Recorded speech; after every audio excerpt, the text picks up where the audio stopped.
Hello बच्चों, let's read the question and the question says in PT NH3 2 Cl2 PTCl bond is 2 angstrom and ClCl bond is 2.88 angstrom. Then the compound is option A tetrahedral, option B square pyramidal, option C cis square planar and option D trans square planar.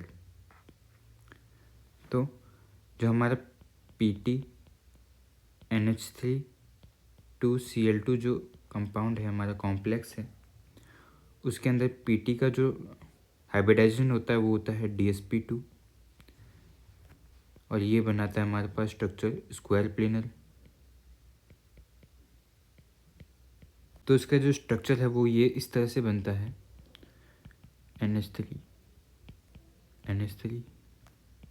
Cl and Cl।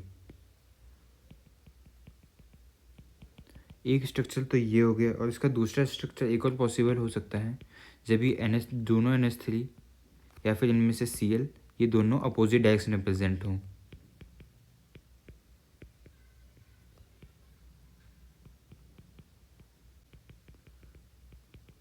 तो इनमें से जब ये Cl दोनों एक side present है तो इसको हम कहते हैं सिस प्लेनर या फिर सिस आइसोमर, एंड जब ये दोनों अपोजिट डायरेक्शन में प्रेजेंट होते हैं उसको कहते हैं हम ट्रांस आइसोमर।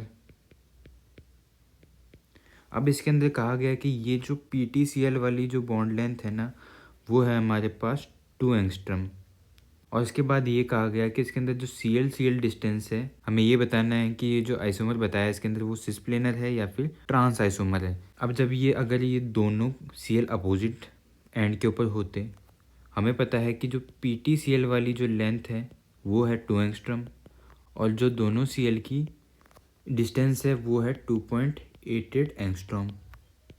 अब अगर यहाँ पे PTCl की यहाँ पे 2 एंगस्ट्रॉम है और इस PTCl की भी 2 एंगस्ट्रॉम है तो टोटल जो ClCl के बीच की डिस्टेंस हो गई वो तो हो गई हमारे पास 4 एंगस्ट्रॉम, बट हमें दी है 2.88 एंगस्ट्रॉम। तो ट्रांस आइसोमर तो नहीं हो सकता पॉसिबल। यहाँ पे PTCl की जो सिस प्लेनर के अंदर PTCl की जो डिस्टेंस है वो 2 एंगस्ट्रॉम है और ये PTCl की भी 2 एंगस्ट्रॉम है, बट ये जो डिस्टेंस है ClCl की ये पॉसिबल है कि 2.88 एंगस्ट्रॉम हो सकती है। तो हमारे पास पॉसिबिलिटी है कि ये सिस प्लेनर हो सकता है।